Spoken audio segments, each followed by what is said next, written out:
नमस्कार दोस्तों, डॉक्टर आनंद क्लासेज के यूट्यूब चैनल पर आप सभी का एक बार फिर से स्वागत है। दोस्तों, अधिगम के पिछले वीडियो में हमने जो अधिगम के सिद्धांत थे उनका वर्गीकरण 3 भागों में किया था। एक था व्यवहारवादी सिद्धांत या व्यवहारवादी विचारधारा, दूसरा था संज्ञानवादी सिद्धांत या संज्ञानवादी विचारधारा, और तीसरा था निर्मितवादी सिद्धांत या फिर निर्मितवादी विचारधारा। हम आज व्यवहारवादी जो विचारधारा है उसका जो पहला सिद्धांत है उद्दीपक अनुक्रिया का सिद्धांत, stimulus response theory of learning, जो एडवर्ड लिन थॉर्नडाइक के द्वारा दिया गया था, उस सिद्धांत के बारे में विस्तार से अध्ययन करेंगे। उद्दीपक अनुक्रिया का सिद्धांत, stimulus response theory of learning, जिसका प्रवर्तक या जो प्रतिपादक है वो E.L. थॉर्नडाइक यानी एडवर्ड ली थॉर्नडाइक को माना गया है। सबसे पहले हम बात करते हैं इस सिद्धांत के अन्य नाम। इस सिद्धांत के अन्य नाम कि इस सिद्धांत को अन्य किस नाम से पुकारा जाता है। अन्य नाम में इस सिद्धांत को प्रयास एवं त्रुटि का सिद्धांत, प्रयास एवं त्रुटि का सिद्धांत या प्रयत्न एवं भूल का सिद्धांत, प्रयत्न एवं भूल का सिद्धांत, trial and error, trial and error theory of learning, trial and error theory of learning, प्रयास एवं त्रुटि का सिद्धांत, प्रयत्न एवं भूल का सिद्धांत, trial and error theory of learning. इसके अलावा इस सिद्धांत को बंद का सिद्धांत, बंद का सिद्धांत या संबंधवाद का सिद्धांत, बंद का सिद्धांत या संबंधवाद का सिद्धांत, bond theory of learning, bond theory of learning, bond theory of learning. इसके अलावा इस सिद्धांत को संयोजनवाद का सिद्धांत, संयोजनवाद का सिद्धांत, कनेक्टिविज्म थ्योरी ऑफ लर्निंग,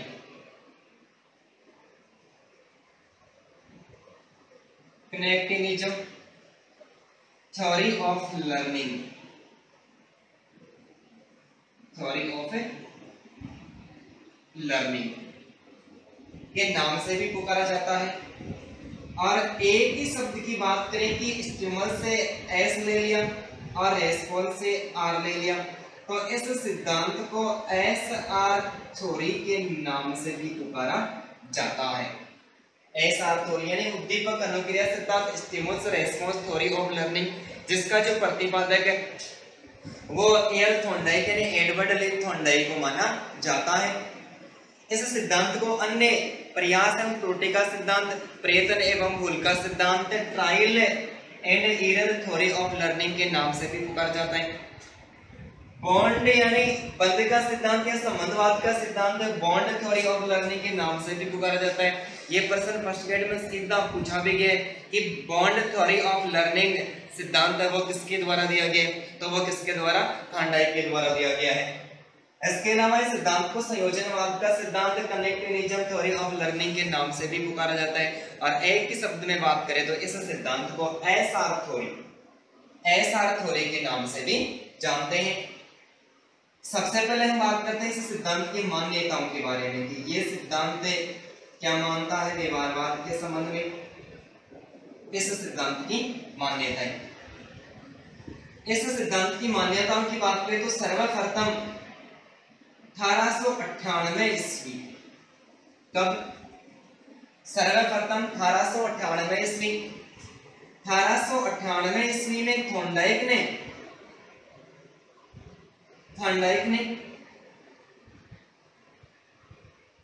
अपनी पुस्तक एनिमल्स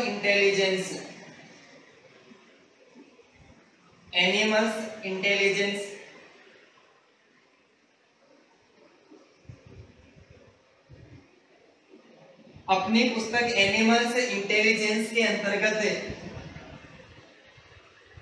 उद्दीपक अनुक्रिया सिद्धांत का प्रतिपादन किया।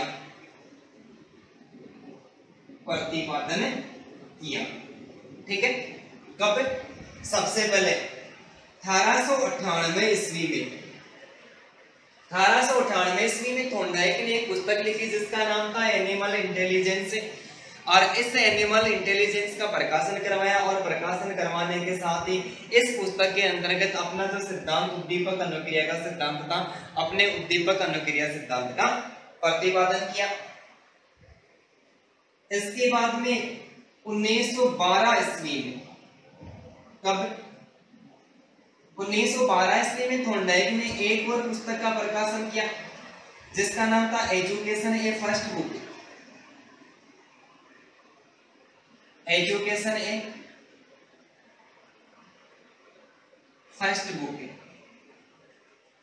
1912 ईस्वी में एक और पुस्तक का प्रकाशन करवाया जिसका नाम था एजुकेशन ए फर्स्ट बुक। इस पुस्तक का प्रकाशन करवाया, और प्रकाशन करवाने के बाद में जो अपना उद्दीपक अनुक्रिया का सिद्धांत है, इस सिद्धांत की शिक्षा के क्षेत्र में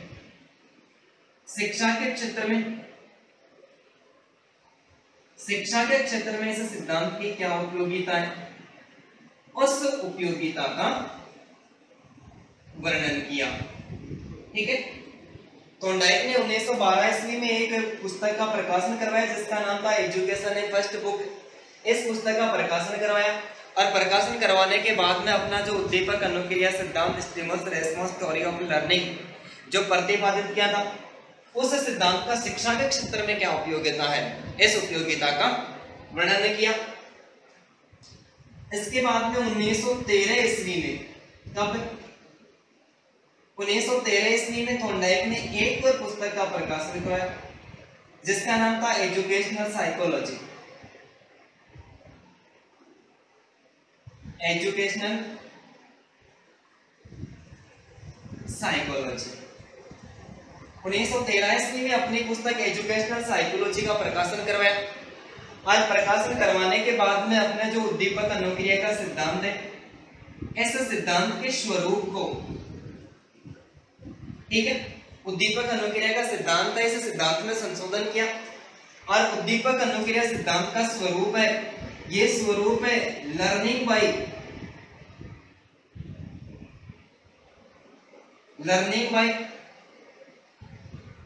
कनेक्टिंग, लर्निंग बाय सेलेक्टिव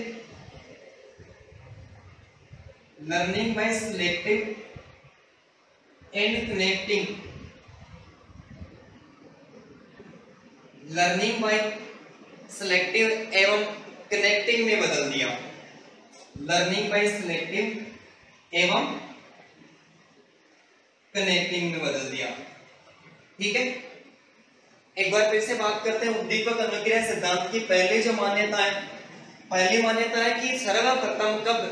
1898 ईस्वी में, सर्वप्रथम 1898 ईस्वी में थॉर्नडाइक ने एक पुस्तक का प्रकाशन करवाया जिसका नाम था एनिमल इंटेलिजेंस। एनिमल इंटेलिजेंस पुस्तक का प्रकाशन करवाया, और इस पुस्तक के अंतर्गत 1898 ईस्वी में अपने सिद्धांत का क्या कर दिया? प्रतिपादन कर दिया। कब कर दिया? 1898 ईस्वी में। इसके बाद में 1912 ईस्वी में थॉर्नडाइक ने एक और पुस्तक का प्रकाशन करवाया जिसका नाम था एजुकेशन ए फर्स्ट बुक। इस पुस्तक का प्रकाशन करवाया, और प्रकाशन करवाने के बाद में जो अपना उद्दीपक अनुक्रिया का सिद्धांत स्टिमुलस रेस्पॉन्स थ्योरी दिया था, इस सिद्धांत की शिक्षा के क्षेत्र में जो उपयोगिता थी, इस उपयोगिता का वर्णन किया। इसके बाद में 1913 ईस्वी में एक और पुस्तक का प्रकाशन करवाया जिसका नाम था एजुकेशनल साइकोलॉजी। पुस्तक का प्रकाशन करवाया, प्रकाशन करवाने के साथ ही अपना उद्दीपक अनुक्रिया के सिद्धांत में क्या किया? संशोधन किया, और इसका जो स्वरूप है वो स्वरूप learning by selection and connecting में बदल दिया। किस में बदल दिया? Learning by selection and connecting. Learning का अर्थ होता है सीखना, लर्निंग का अर्थ क्या होता है? सीखना। सिलेक्टिव का अर्थ होता है चयन करना, सिलेक्टिव का अर्थ क्या होता है? चयन करना। और कनेक्टिंग का अर्थ होता है संबंध स्थापित करना। कनेक्टिंग का अर्थ क्या होता है? संबंध स्थापित करना। अर्थात हम ऐसा कह सकते हैं कि थॉर्नडाइक ने स्वीकार किया कि जब प्राणी अर्थात बालक किसी भी विषय वस्तु के बारे में सीखता है, सीखने के लिए सर्वप्रथम उसे विषय वस्तु का चयन करता है। सर्वप्रथम क्या करता है? उस विषय वस्तु का चयन करता है और चयन करने के बाद में उस विषय वस्तु के साथ में अपना संबंध स्थापित करता है और संबंध स्थापित करके उस विषय वस्तु का ज्ञान प्राप्त करने के लिए बालक शारीरिक एवं मानसिक क्रियाएं करता है। शारीरिक एवं मानसिक क्रियाएं करता है। क्या करता है? शारीरिक एवं मानसिक क्रियाएं करता है। ठीक है। थॉर्नडाइक ने 1913 ईस्वी में एजुकेशनल साइकोलॉजी पुस्तक का प्रकाशन करवाया, अपने सिद्धांत में बदलाव किया और अपने सिद्धांत के स्वरूप को learning by selection, learning by selective and connecting में बदल दिया। लर्निंग का अर्थ सीखना, सिलेक्टिव का अर्थ विषय वस्तु का चयन करना और कनेक्टिंग का अर्थ संबंध स्थापित करना। अर्थात थॉर्नडाइक ने स्वीकार किया कि जब बालक किसी भी विषय वस्तु को सीखता है तो सर्वप्रथम वो किसी न किसी विषय वस्तु का चयन करता है। चयन करने के बाद में उस विषय वस्तु के साथ में संबंध स्थापित करता है। तब हम ऐसा कह सकते हैं कि सीखना संबंध स्थापित करने की प्रक्रिया है। क्या है? सीखना संबंध स्थापित करने की प्रक्रिया है। और बालक संबंध किसके विषय में? बालक के सामने कोई लक्ष्य या उद्देश्य होता है या फिर कोई उद्दीपक होता है, उस उद्दीपक के प्रति, उस उद्दीपक के साथ में बालक संबंध स्थापित कर लेता है और संबंध स्थापित करने के बाद में शारीरिक और मानसिक क्रिया करता है और शारीरिक मानसिक क्रिया करता हुआ अपने लक्ष्य को प्राप्त कर लेता है। जैसे उदाहरण की बात करें तो एक रीट की एग्जाम, रीट के साथ में सेकेंड ग्रेड और सेकेंड ग्रेड के साथ में फर्स्ट ग्रेड। ठीक है। रीट सेकेंड ग्रेड और फर्स्ट ग्रेड है। थॉर्नडाइक इस बात को स्वीकार करता है कि बालक सबसे पहले क्या करेगा? सबसे पहले उस विषय वस्तु का चयन करता है। ठीक है। अब वर्तमान समय में जो रीट की एग्जाम है, ये रीट की एग्जाम हमारे लिए लक्ष्य है और यही हमारा उद्देश्य है, या फिर इसी को हम उद्दीपक कह सकते हैं। ये प्राणी के लिए क्या है? उद्दीपक है। रीट की जो एग्जाम है ये लक्ष्य। सर्वप्रथम रीट, सेकंड ग्रेड और फर्स्ट ग्रेड तीनों जो एग्जाम्स है, इनमें से बालक सर्वप्रथम किसी विषय वस्तु का चयन करेगा कि मेरे को रीट की तैयारी करनी है, सेकंड ग्रेड की तैयारी करनी है या फिर मुझे फर्स्ट ग्रेड की तैयारी करनी है। फिर क्या करेगा? किसी ने संबंध स्थापित, जिस विषय वस्तु के बारे में सीखेगा, जिस लक्ष्य को प्राप्त करने की कोशिश करेगा, जिस उद्दीपक को प्राप्त करने की कोशिश करेगा, उसके साथ में क्या करेगा? संबंध स्थापित करेगा। और संबंध स्थापित करने के बाद अपने लक्ष्य तक पहुंचने के लिए क्या करेगा? शारीरिक और मानसिक क्रियाएं करेगा और शारीरिक और मानसिक क्रियाएं करके बालक अपने लक्ष्य को प्राप्त कर लेगा। थॉर्नडाइक ने माना है कि सीखना संबंध स्थापित करने की प्रक्रिया है और संबंध स्थापित करने के लिए प्राणी शारीरिक और मानसिक क्रिया करता है। इसलिए जितने भी जो मनोवैज्ञानिक थे, सारे मनोवैज्ञानिकों ने अपने जो सिद्धांत थे वो सारे सिद्धांत सर्वप्रथम जानवरों पर किए और जानवरों पर यदि उनका प्रयोग सिद्ध हुआ तब उस सिद्धांत को इस पर लागू कर दिया, प्राणियों पर अर्थात मनुष्यों पर लागू कर दिया।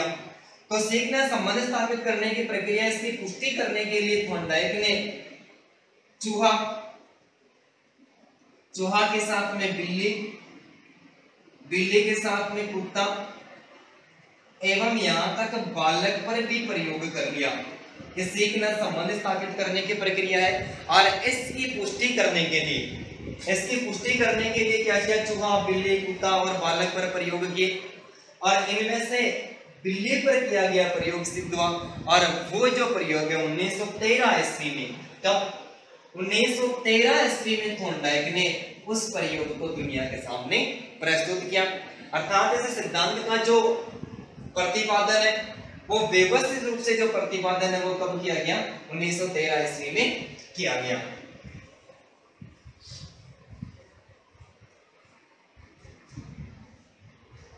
अब हम बात करते हैं इस सिद्धांत पर जो प्रयोग किया, उस प्रयोग की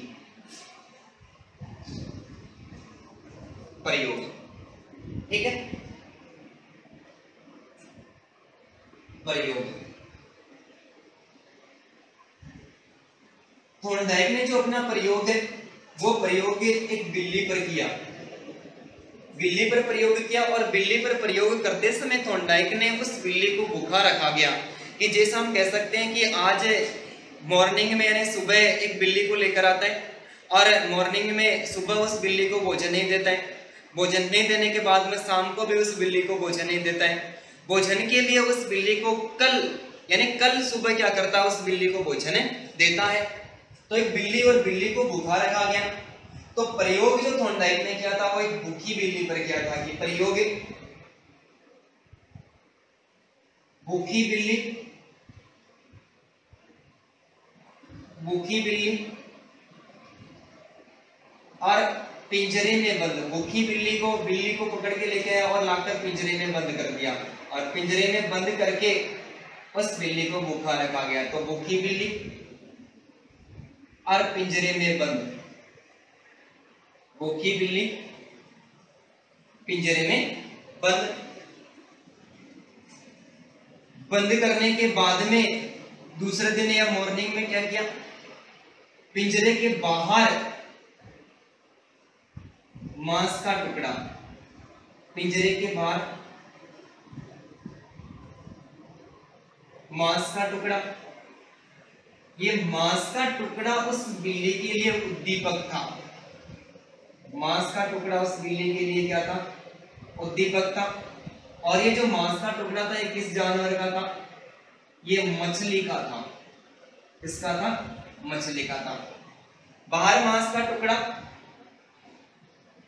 यानी उद्दीपक, उद्दीपक को देखकर, किसको देखकर, उद्दीपक को देखकर बिल्ली का पिंजरे में झटपटाना, उद्दीपक को देखकर बिल्ली का पिंजरे में झटपटाना, ठीक है, पिंजरे में झटपटाना। ये झटपटाना क्या थी, ये अनुक्रिया थी, ठीक है। और अंत में क्या हुआ, दरवाजा खुलना, दरवाजा खुलना और भोजन प्राप्त करना, भोजन प्राप्त करना, ठीक है, भोजन प्राप्त करना। कि थॉर्नडाइक ने प्रयोग किस पर किया, बिल्ली पर किया। अपने सिद्धांत का क्या नाम दिया, उद्दीपक अनुक्रिया का सिद्धांत है। तो ये थॉर्नडाइक अपने सिद्धांत में अभ्यास पर सर्वाधिक बल देता है। किस पर, बुद्धि की अपेक्षा अभ्यास पर सर्वाधिक बल देता है। और उद्दीपक अनुक्रिया का सिद्धांत प्रस्तुत करके थॉर्नडाइक ने इस बात को स्वीकार किया कि प्राणी के सामने जब कोई उद्दीपक होता है, प्राणी के सामने जब कोई उद्दीपक होता है, उस उद्दीपक को प्राप्त करने के लिए, क्या करने के लिए, उस उद्दीपक को प्राप्त करने के लिए अनुक्रिया करता है। उद्दीपक को प्राप्त करने के लिए अनुक्रिया करता है। यदि प्राणी के सामने उद्दीपक नहीं होता है तो प्राणी कभी भी अनुक्रिया नहीं करता है। थॉर्नडाइक ने अपने सिद्धांत में बुद्धि की अपेक्षा अभ्यास पर सर्वाधिक बल दिया। किस पर दिया, अभ्यास पर सर्वाधिक बल दिया। थॉर्नडाइक ने स्वीकार किया कि बालक या प्राणी के सामने जब कोई उद्दीपक होता है, क्या होता है, उद्दीपक होता है, तो उस उद्दीपक को प्राप्त करने के लिए तो वो अनुक्रिया करता है। लेकिन जब प्राणी के सामने उद्दीपक नहीं होता है तो प्राणी विश्वसनीय अनुक्रिया नहीं कर पाता है। जैसे कि हम कह सकते हैं कि वर्तमान समय में जो रिट की एग्जाम है, ये रिट की एग्जाम हमारे लिए उद्दीपक है, और सारे के सारे विद्यार्थी रिट में सिलेक्शन करवाने के लिए जो अनुक्रिया कर रहा है, उस रिट जो उद्दीपक है, इस रिट उद्दीपक को प्राप्त करने के लिए अनुक्रिया कराए कि वर्तमान समय में देखें तो सेकंड ग्रेड और फर्स्ट ग्रेड एग्जाम की जो तैयारी है वो कम से कम लास्ट माने तो 5% जो युवा है यानी स्टूडेंट है वही करें, बाकी जो 95% स्टूडेंट है वो किसकी तैयारी करें, रिट की तैयारी करें, क्योंकि रिट हमारे लिए उद्दीपक है और ये हमारे सामने। इस बात को कौन स्वीकार करता है, थॉर्नडाइक इस बात को स्वीकार करता है कि प्राणी के सामने उद्दीपक होता है, उसको प्राप्त करने के लिए अनुक्रिया करता है, यदि उद्दीपक सामने नहीं होता है तो वो कभी भी अनुक्रिया नहीं करता है। भूखी बिल्ली पर प्रयोग किया और प्रयोग करने के बाद में इस बिल्ली को एक पिंजरे में बंद कर दिया। ये पिंजरा पारदर्शी था, कैसा था, पारदर्शी था। इस पिंजरे के बाहर बिल्ली को जो भी गतिविधियां हो रही थी वो गतिविधियां आसानी के साथ में दिखाई दे रही थी। पिंजरे में बंद कर दिया, पिंजरा पारदर्शी था, बाहर जो भी गतिविधियां थी वो बिल्ली को आराम से दिखाई दे रही थी।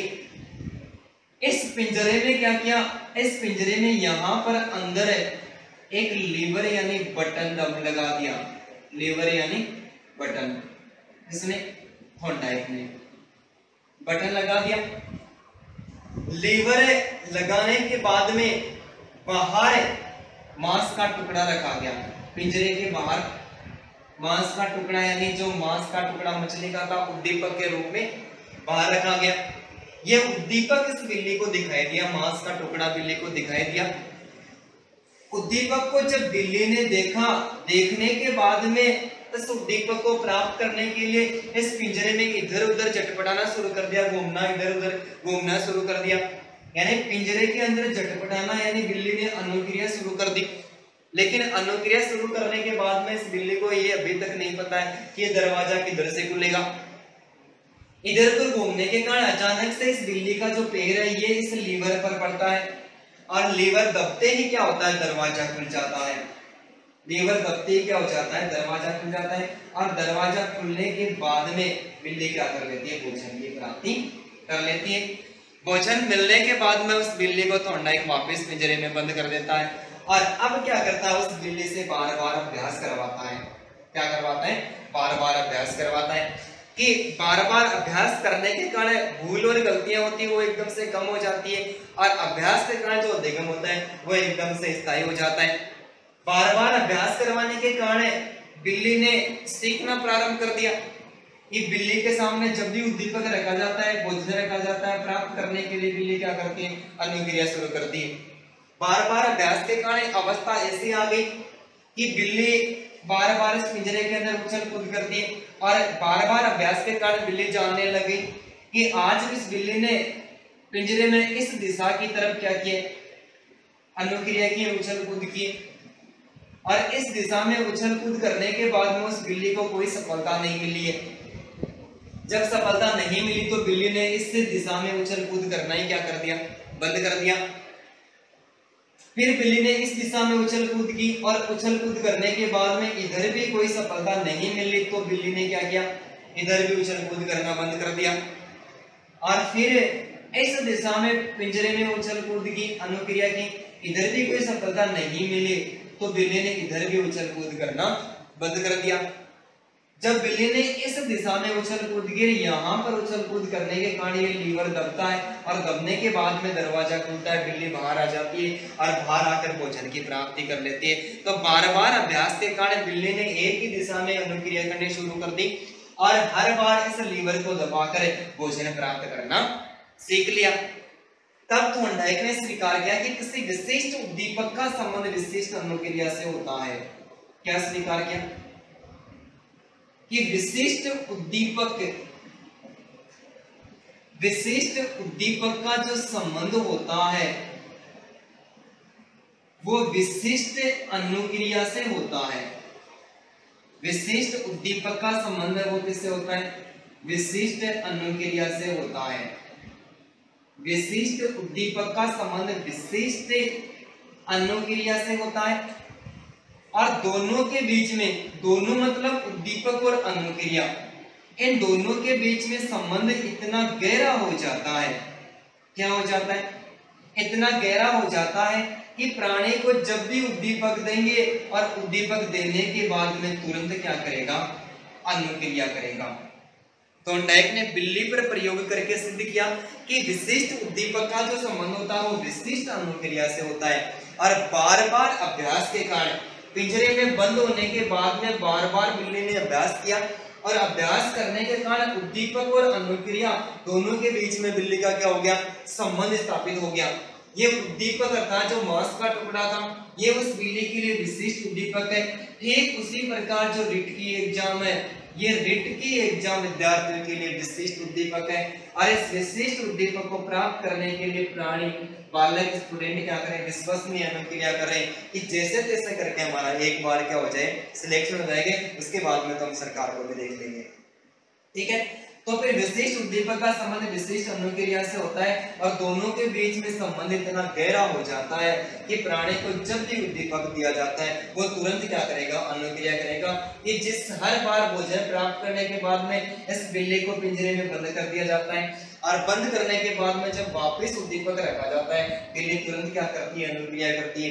यदि किसी विद्यार्थी का रिट की एग्जाम में एक बार सिलेक्शन नहीं होता है तो दूसरी बार सेकंड ग्रेड की एग्जाम की विज्ञप्ति देखते या उसके बारे में चर्चा सुनते वो क्या करेगा, सेकंड ग्रेड की तैयारी करेगा। फर्स्ट ग्रेड के बारे में चर्चा सुनने पर वो फर्स्ट ग्रेड की तैयारी करेगा। कि दोनों अब इसे जो टीचर्स के संबंध में एग्जाम है उसके साथ उसका क्या हो गया, संबंध स्थापित हो गया, और संबंध इतना स्थापित हो गया कि जब भी उद्दीपक दिखाई देता है, जब भी कोई रीट फर्स्ट ग्रेड और सेकंड ग्रेड के एग्जाम के बारे में सुनता है, वो बालक तुरंत क्या करने लग जाता है, उसकी तैयारी करने लग जाता है। तो ये बिल्ली पर प्रयोग करके किसने साबित किया, थॉर्नडाइक ने साबित किया कि विशिष्ट उद्दीपक का संबंध विशिष्ट अनुक्रिया से होता है, दोनों के बीच में संबंध इतना गहरा हो जाता है, प्राणी को जब भी उद्दीपक देंगे अनुक्रिया करेगा। बार बार अनुक्रिया अभ्यास करने के कारण अनुक्रिया के माध्यम से जो स्थिति वह एकदम से स्थायी हो जाएगी, और अंत में स्थिति ऐसी रहेगी कि प्राणी क्या कर लेगा, अपने लक्ष्य को तुरंत प्राप्त करने लग जाएगा। थॉर्नडाइक ने अपने सिद्धांत पर अभ्यास पर बल दिया कि बिल्ली ने बिल्ली से बार बार अभ्यास करवाया। अभ्यास पर बल देकर इस बात को स्वीकार किया कि अभ्यास जितने अधिक होंगे, अभ्यास जितने अधिक होंगे, भूल एवं गलतियां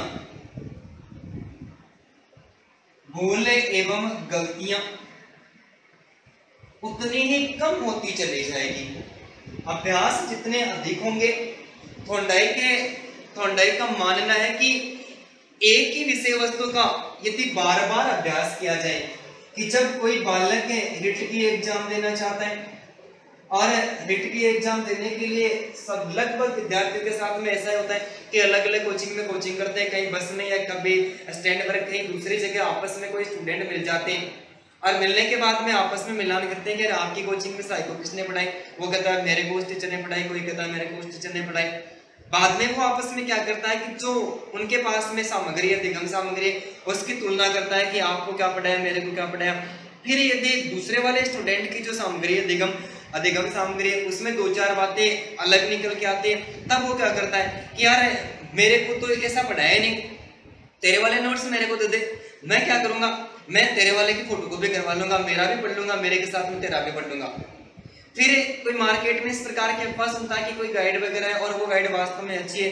पिछली बार जो एग्जाम लगी थी उसमें से 80% के लगभग जो पर्सन है उस गाइड ने अटेंड किए थे, ऐसा बिल्कुल भी नहीं होता है।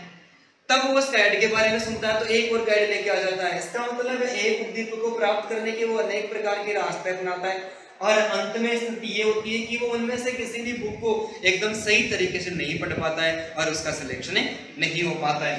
तो अभ्यास कहता है कि अलग अलग विषय वस्तु लाने की कोई आवश्यकता नहीं है, एक ही विषय वस्तु को आप 20 बार पढ़ दो, हर बार आपके सामने उसी विषय वस्तु में से नए प्रश्न निकल के आएंगे, और बार बार अभ्यास के कारण जो अधिगम होता है, बार बार अभ्यास के कारण भूल एवं गलतियां क्या होती है, कम होती है, और अंत में अभ्यास के द्वारा किया गया अधिगम स्थायी होता है, और अधिगम स्थायी हो जाता है तब उद्दीपक को प्राप्त करने में आसानी हो जाती है और प्राणी अपने लक्ष्य तक पहुंच जाता है। अब हम बात करते हैं सिद्धांत में जो सोपानिक प्रक्रिया थी, उस सोपानिक प्रक्रिया के कि इस बिल्ली ने भोजन प्राप्त करने तक का सफर है वो किस आधार पर प्राप्त किया। तो सबसे पहले अभिप्रेरणा, किसी भी कार्य को करने के लिए सोपानिक प्रक्रिया में हमने पढ़ा था कि बालक जब किसी भी कार्य को करता है, किसी भी कार्य को करने के लिए सबसे पहले प्रेरणा ही जागृत होती है, और ये प्रेरणा क्या करती है, बालक को लक्ष्य तक पहुंचने के लिए गति प्रदान करती है। सबसे पहले अभिप्रेरणा, अभिप्रेरणा के बाद में लक्ष्य या उद्देश्य, लक्ष्य या उद्देश्य, लक्ष्य या उद्देश्य तक प्राणी पहुंचने की कोशिश करता है तो उसके सामने बाधा या फिर अवरोध आते हैं, लेकिन वो रुकता नहीं है, अनुक्रिया करता है। अनुक्रिया करने के कारण उसको सफलता मिलती है, और सफलता मिलती है तब उसके व्यवहार में परिवर्तन आता है, और परिवर्तन होता है तब हमें पता लगता है कि उस बालक ने क्या किया है, सीख लिया है। और बिल्ली के सामने अभिप्रेरणा क्या थी, उद्दीपक यानी भोजन या उद्दीपक, भोजन या उद्दीपक। ठीक उसी प्रकार हमारे सामने यानी विद्यार्थियों के, स्टूडेंट्स के सामने अभिप्रेरणा किसके प्रति, हिट की एग्जाम के प्रति। लक्ष्य या उद्देश्य क्या था, बिल्ली का लक्ष्य था पिंजरा खोलकर भोजन प्राप्त करना, पिंजरा खोलकर क्या करना, भोजन प्राप्त करना, पिंजरा खोलकर भोजन प्राप्त करना। स्टूडेंट्स का लक्ष्य क्या है, रिट की एग्जाम पास करना, रिट में सिलेक्शन करवाना। बिल्ली के सामने क्या बाधा या अवरोध आए थे क्या, बिल्कुल आए थे। शुरुआती दौर में जब अभ्यास किया था, पिंजरा नहीं खुलना, पिंजरा नहीं खुलना। रिट की एग्जाम के संबंध में विद्यार्थियों की क्या बाधा है, आज तक की बात करें तो इसी प्रकार की बाधा आ रही है कि सरकार ने अभी तक न तो सही तरीके से सिलेबस जारी किया, न विज्ञप्ति जारी किए, और नई एग्जाम डेट घोषित किए। सारे विद्यार्थियों को असामंजस्य में रख रखा है। तो कुछ विद्यार्थी तैयारी कर रहे हैं और कुछ विद्यार्थी ऐसे सोचते हैं कि एग्जाम आगे जाने वाली है तो वो तैयारी नहीं कर रहे। तो ये स्थिति क्या आ रही है, ये विद्यार्थियों के सामने बाधा की स्थिति बनी हुई है।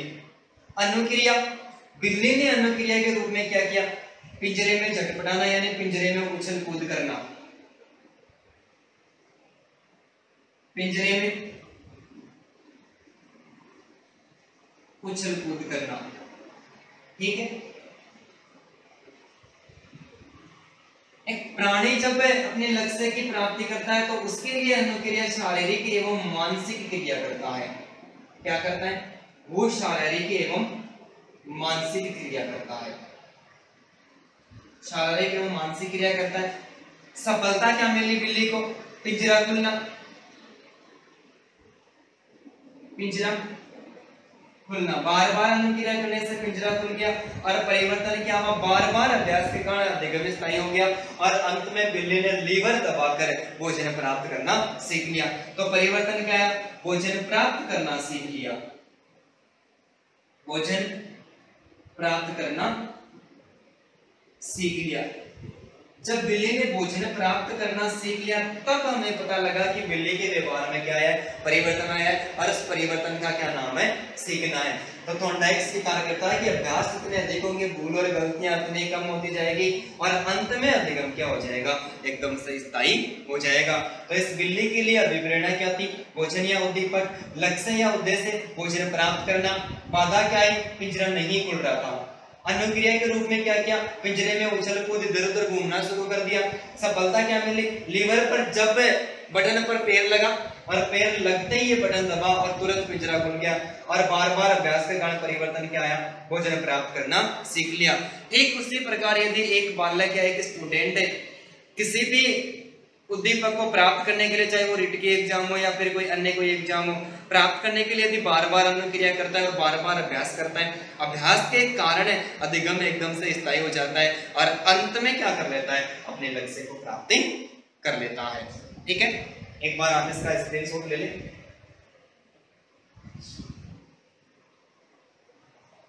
ठीक है, अब हम अध्ययन करते हैं कि इस सिद्धांत की, शिक्षा के क्षेत्र में इस सिद्धांत की क्या उपयोगिता है।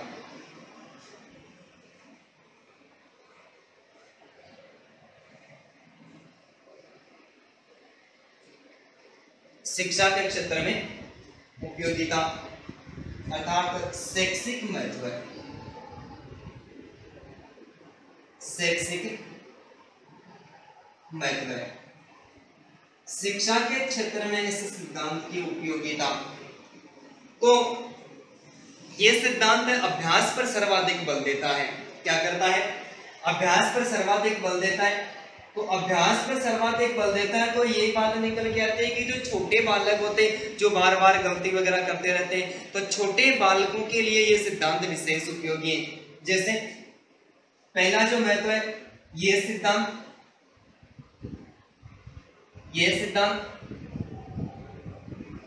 छोटे बालक मंदबुद्धि एवं पिछड़े बालक, मंदबुद्धि एवं पिछड़े बालक तथा धीमी गति से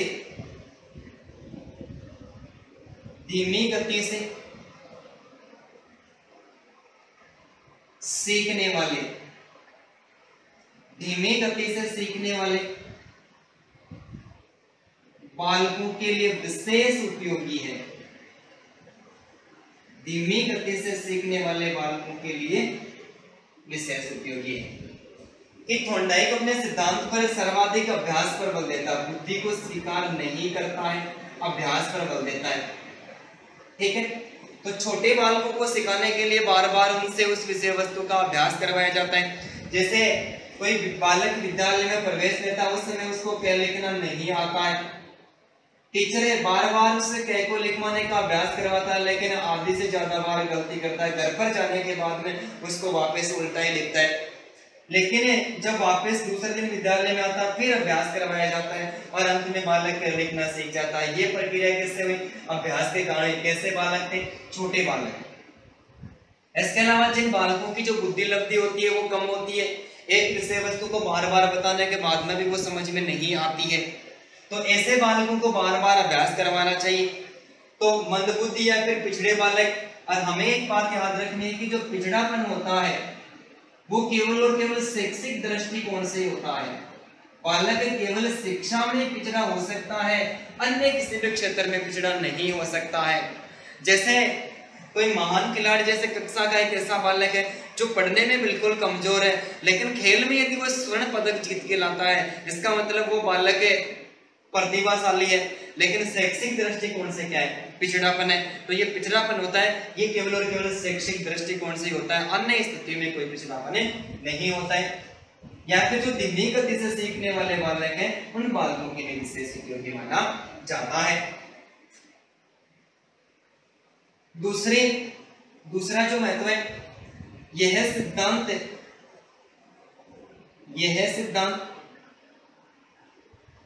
उद्दीपक एवं अनुक्रिया, यह सिद्धांत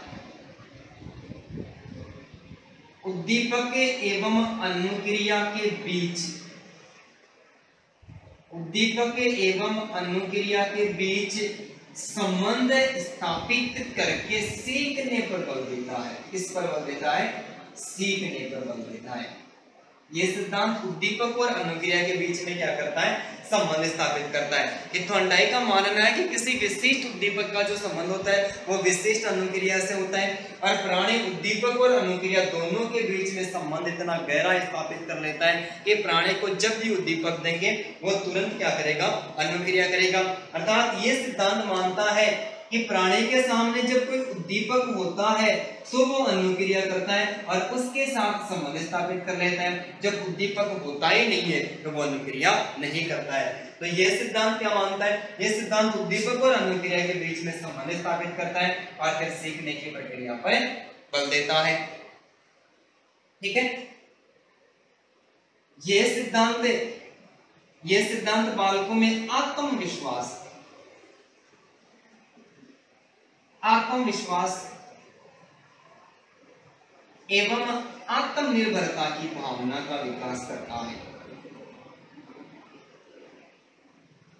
ये सिद्धांत बालकों में आत्मविश्वास एवं आत्मनिर्भर बनने की भावना का विकास करता है। कि जब बालक को किसी भी विषय वस्तु का ज्ञान नहीं है और वो बार बार उसका अभ्यास कर रहा है, तब अपने आप में विश्वास जग रहा है और विषय वस्तु का ज्ञान वो स्वयं अभ्यास करके प्राप्त करता है, तो उस बालक का आत्मविश्वास भी बढ़ता है। इसके साथ ये जो सिद्धांत है, ये सिद्धांत बालक में धैर्य एवं परिश्रम के गुणों का विकास करता है।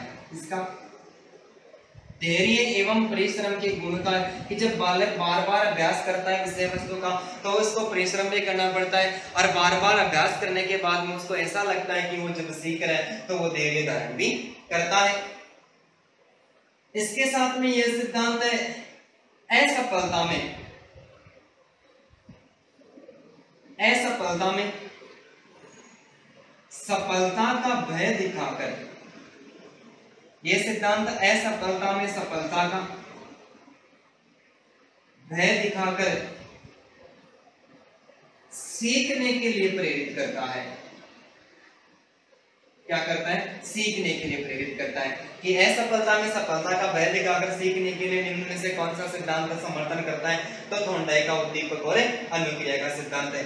कि जब बालक बार बार अभ्यास नहीं करता है, किसी भी विषय वस्तु के बारे में नहीं सीख रहा है, तब उस बालक में इस प्रकार का भय पैदा कर दिया जाता है कि अभ्यास नहीं किया, सीखा नहीं, तो आपको सफलता नहीं मिल पाने वाली है, आप परीक्षा में उत्तीर्ण की बजाय क्या हो जाओगे? अनुत्तीर्ण हो जाओगे।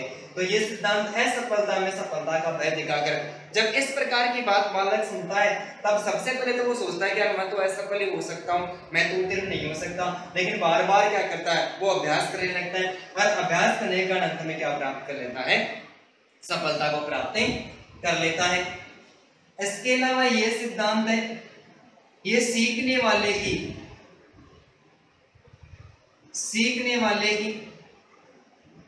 सक्रियता पर बल देता है।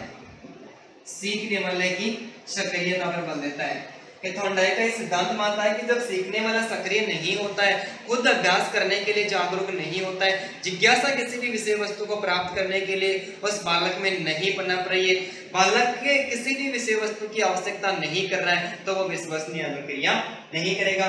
तो ये सिद्धांत सीखने की क्रियाशीलता पर बल देता है और क्रियाशीलता पर बल देने के साथ में लर्निंग बाय डूइंग,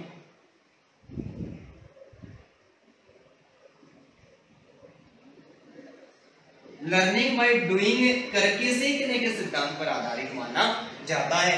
कि ये सिद्धांत सीखने वाले की सक्रियता पर बल देता है और करके सीखने के सिद्धांत पर आधारित माना जाता है।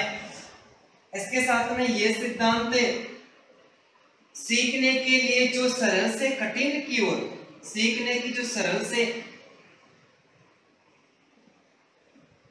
कठिन की जो प्रक्रिया होती है, सीखने का जो उद्देश्य होता है, शिक्षण का जो प्रकार होता है, ये सरल से कठिन की ओर शिक्षण सूत्र पर आधारित माना जाता है। कि बालक को जो सरल विषय वस्तु है वो सबसे पहले उसका अध्ययन करवाया जाए और कठिन विषय वस्तु का अध्ययन सरल विषय वस्तु का ज्ञान प्राप्त करने के बाद में करवा देना चाहिए। इसके साथ ये सिद्धांत मानता है कि अभ्यास के द्वारा किया गया अधिगम, किसके द्वारा? अभ्यास के द्वारा, अभ्यास के द्वारा किया गया अधिगम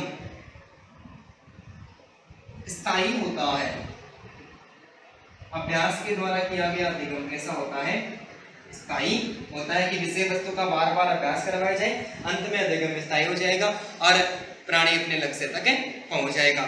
तो ये इस सिद्धांत का शैक्षिक महत्व अर्थात शिक्षा के क्षेत्र में उपयोगिता मानी जाती है। और जो रिट सीटेट वगैरह के एग्जाम होती है, उन एग्जाम्स में से लगभग जो प्रश्न है वो इन्हीं प्रकार की स्थितियों से पूछे जाते हैं। तो इस सिद्धांत का पहला शैक्षिक महत्व है, सिद्धांत छोटे बालक, मंदबुद्धि एवं पिछड़े बालक या फिर धीमी गति से सीखने वाले बालकों के लिए विशेष उपयोगी है। क्यों? क्योंकि इन सारे बालकों को सिखाने के लिए किसकी आवश्यकता होती है? अभ्यास की आवश्यकता होती है। यह सिद्धांत उद्दीपक और अनुक्रिया के बीच में क्या करवाता है? संबंध स्थापित करवाता है। अर्थात उद्दीपक नहीं होता है तो प्राणी कभी भी अनुक्रिया नहीं करता है, और उद्दीपक सामने होता है तो प्राणी विश्वसनीय अनुक्रिया करता है और उस उद्दीपक के साथ में अपना संबंध स्थापित करता है, बार बार अभ्यास करता है और सीख लेता है। बार बार अभ्यास करने के कारण ये सिद्धांत बालकों में आत्मविश्वास, आत्मनिर्भरता, धैर्य एवं परिश्रम के गुणों का विकास करता है। साथ ही ये सिद्धांत असफलता में सफलता का भय दिखाकर बालक को सीखने के लिए मजबूर करता है। बालक को बता दिया जाता है कि यदि तू अभ्यास नहीं करेगा तो तू असफल हो जाएगा। तब बालक क्या करेगा? अभ्यास करेगा और अंत में सफलता प्राप्त कर लेगा। यह सिद्धांत सीखने वाले की सक्रियता पर बल देता है कि जब सामने वाला व्यक्ति सीखने के लिए तैयार नहीं है तो आपको जितना प्रयत्न करना है आप सारे प्रयत्न करके देख लीजिए, तो सामने वाले बालक को कभी भी नहीं सिखा पाओगे।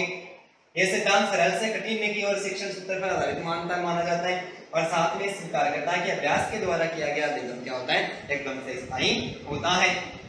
तो शैक्षिक महत्व के साथ में इस सिद्धांत के कुछ दोष भी माने गए हैं। क्या माने गए? दोष भी माने गए। सर्वश्रेष्ठ सिद्धांत तो वही होता है जो मंदबुद्धि, पिछड़े बालक, छोटे बालक, सामान्य बालक एवं जो प्रतिभाशाली बालक होते हैं सभी के सीखने के लिए अनुकूल होते हैं। कि जब टीचर बनने के बाद में कक्षा में पढ़ाने के लिए जाएंगे तो वहां पर हमें एक कक्षा में सामान्य बालक मिलेंगे, मंदबुद्धि भी मिलेंगे और प्रतिभाशाली बालक भी मिलेंगे। यदि हम प्रतिभाशाली बालकों के आईक्यू को देखकर पढ़ाने की कोशिश करेंगे तो सामान्य और मंदबुद्धि बालकों को ज्ञान की प्राप्ति नहीं हो पाएगी। यदि हम मंदबुद्धि के आधार पर पढ़ाएंगे तो प्रतिभाशाली और सामान्य बालकों को कोई फायदा नहीं होगा। तो यह सिद्धांत छोटे बालकों के लिए विशेष उपयोगी है। इसका मतलब ये प्रतिभाशाली बालकों के लिए विशेष उपयोगी नहीं है। ये इस सिद्धांत का दोष माना जाता है, प्रतिभाशाली बालकों के लिए उपयोगी नहीं है। ठीक है। इसके साथ ही सिद्धांत का दूसरा दोष है कि थोंडाइक मानता है, थोंडाइक बुद्धि की अपेक्षा अभ्यास को ज्यादा महत्व देता है। बुद्धि की अपेक्षा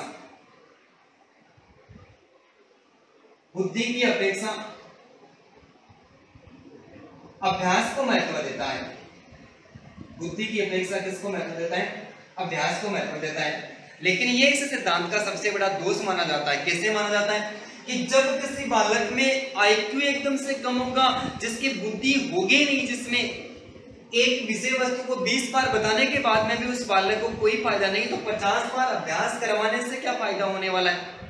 तो बुद्धि की अपेक्षा ये किसको? बुद्धि की अपेक्षा अभ्यास को महत्व देता है। ये इसका सबसे बड़ा दोष माना जाता है कि जिस बालक की बुद्धि लब्धि एकदम से कमजोर है, जिसमें बुद्धि होती ही नहीं है, वो कभी भी अभ्यास से कर ही नहीं पाता है।